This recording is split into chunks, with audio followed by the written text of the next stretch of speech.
ভগবান তথাগত উরুবেলাবনের যে স্থানে বসে সম্বোধি জ্ঞান লাভ করেছিলেন তা কালক্রমে বুদ্ধগয়া নামে জগতে প্রসিদ্ধি প্রাপ্ত হয়েছে। বুদ্ধত্ব লাভের আসনটিকে বলা হয় বজ্রাসন এবং যে বৃক্ষের নিচে ধ্যান করে বুদ্ধত্ব লাভ করেছিলেন সে বৃক্ষকে বোধি বৃক্ষ বলা হয়। বজ্রাসন এবং বোধি বৃক্ষের সামনেই সম্রাট অশোক খ্রিস্টপূর্ব ৩য় অব্দে এখানে একটি ভবচৈত্য নির্মাণ করেছিলেন। মহাবোধি মহাবিহার বুদ্ধগয়াতে চৈনিক পরিব্রাজক ও বৌদ্ধ ভিক্ষু ফাহিয়েন ৪০৫ খ্রিস্টাব্দে এসেছিলেন। অপর চৈনিক বৌদ্ধ ভিক্ষু তথা পরিব্রাজক ইউয়েনসাং বুদ্ধগয়ায় এসেছিলেন ৬৩৩ খ্রিস্টাব্দে এবং অন্য প্রসিদ্ধ বৌদ্ধ ভিক্ষু পরিব্রাজক ইত সিং এসেছিলেন ৬৮০ খ্রিস্টাব্দে। তারা সে সময় মহাবোধি মহাবিহারকে যেরকম দেখেছিলেন সে স্বরূপেই এখনও বিরাজমান রয়েছে।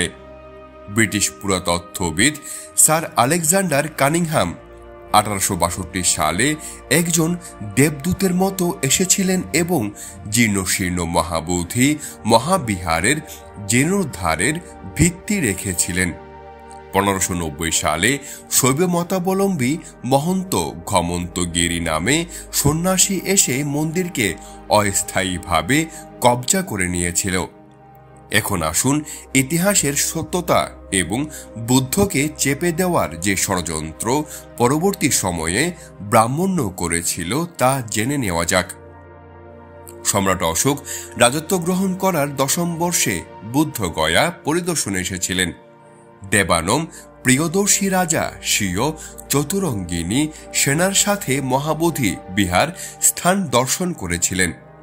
সম্রাট সেখানে ভগবান তথাগত বুদ্ধের সম্বোধি লাভের স্মৃতিতে ভবচৈত্য, বজ্রাসন, বেদিকা, শ্রীপাদ ইত্যাদি নির্মাণ করেছিলেন।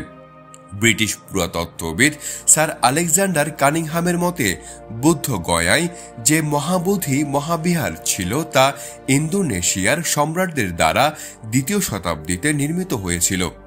৫ম শতাব্দীতে হতে ৭ম শতাব্দীর মধ্যে মহাবিহারের প্রভূত বিস্তার হয়েছিল। গুপ্ত শাসনকালেও মহাবিহারের প্রভূত নির্মাণ কার্য চলমান ছিল। সে সময় শ্রীলঙ্কা, মায়ানমার, থাইল্যান্ড প্রভৃতি দেশের শাসকেরাও মহাবিহারের সমৃদ্ধিতে ভূমিকা রেখেছিলেন। ৪৯০ খ্রিস্টাব্দে শ্রীলঙ্কার রাজা অনুরাধাপুরে মহাচৈত্য প্রতিষ্ঠা করেছিলেন, যার প্রতিষ্ঠা সমারোহে অংশগ্রহণ করার জন্য বুদ্ধগয়া মহাবোধি মহাবিহার হতে ভদন্ত চিত্রগুপ্ত মহাথেরোর নেতৃত্বে ৩০,০০০ ভিক্ষু শ্রীলঙ্কা যাত্রা করেছিলেন বলে ইতিহাস সাক্ষ্য প্রদান করে। মহাবোধি মহাবিহার বহু দীর্ঘ সময়কাল পর্যন্ত দেশি বিদেশি আক্রমণকারী তথা বৌদ্ধ বিদ্বেষীদের হামলার শিকার হয়েছে। সম্রাট হর্ষবর্ধনের শাসনকালে গৌড়দেশ অর্থাৎ বাংলার শাসক শশাঙ্ক নামে ব্রাহ্মণ্যবাদী রাজা রাজত্ব করতেন। তিনি ছিলেন ঘোর বৌদ্ধ বিদ্বেষী এবং শৈব মতাবলম্বী। চৈনিক ভিক্ষু হিউয়েনসাং সে সময়ে ভারতে এসেছিলেন। হিউয়েনসাং লিখেছেন যে রাজা শশাঙ্ক ঘৃণার বশবর্তী হয়ে বুদ্ধগয়ার বুদ্ধবিহার সমূহ জ্বালিয়েছিলেন এবং বোধি বৃক্ষকে কেটে ফেলে দিয়েছিলেন। কাটার পরও রাজা খুশি হতে পারেননি। তিনি বোধি বৃক্ষের শিখর পর্যন্ত তুলে ফেলেছিলেন এবং আগুন লাগিয়ে দিয়েছিলেন। কেবল তা নয়, সেখানে এমন বিষাক্ত পদার্থ প্রয়োগ করেছিলেন যাতে বোধি বৃক্ষ চিরতরের জন্য নষ্ট হয়ে যায় এবং এর নিশানা পর্যন্ত মুছে যায়। তাছাড়া তিনি বুদ্ধগয়ার মহাবোধি বিহারের বিশাল বুদ্ধ মূর্তিকে ভাঙার জন্য অনেক প্রচেষ্টা করেছিলেন, কিন্তু সফল হতে পারেননি। অবশেষে তিনি বিফল হয়ে ফিরে গিয়েছিলেন। ১০ম শতাব্দীতে বাংলা বিহারের শাসনকর্তা ছিলেন পাল বংশের শাসকেরা। তাদের দ্বারা একাদশ শতাব্দী পর্যন্ত মহাবিহারের জীর্ণোদ্ধার এবং বুদ্ধমূর্তির স্থাপনাদের বিস্তার কার্য করানো হয়েছিল। তখন পর্যন্ত মহাবিহারের অনেক উত্থান পতনের অনেক ঘটনা জারি থেকেছে, কিন্তু ইহার পর তুর্কি সেনাদের ভয়ঙ্কর আক্রমণের সাথেও ব্রাহ্মণ্যবাদীরা হাত মিলিয়ে মহাবিহারকে ধ্বংসস্তূপে পরিণত করেছিলেন।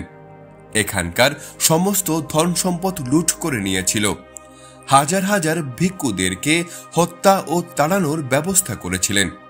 1234 খ্রিস্টাব্দে তিব্বতের ভিক্ষু ধর্মস্বামী বৌদ্ধ গয়ায় এসেছিলেন।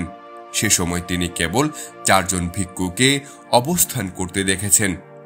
তুর্কি সেনার বিধ্বংসী আক্রমণের কারণে মহাবিহারের হাজার হাজার ভিক্ষু বুদ্ধগয়া ত্যাগ করে চলে গিয়েছিলেন। বিদেশি আক্রমণকারীগণের আড়ালে স্থানীয় বৌদ্ধ ধর্ম বিদ্বেষী ব্রাহ্মণেরাও মহাবিহারকে ধ্বংস করতে কোন রকমের সুযোগ হাতছাড়া করেননি।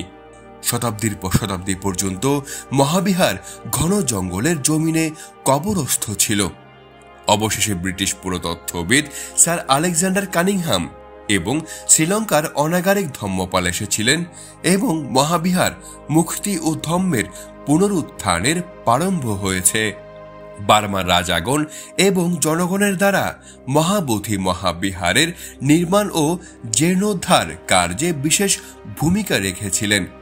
বৌদ্ধ দেশের জনগণ তো এখনো ভোরে ঘুম হতে উঠতেই ভারতভূমির মহাবোধির উদ্দেশ্যে সেদিকে হয়ে করজোড়ে বন্দনা নিবেদন করে থাকেন, কেননা ভারতভূমি হতেই তারা বুদ্ধ এবং তার ধর্মকে উপহার স্বরূপ পেয়েছেন।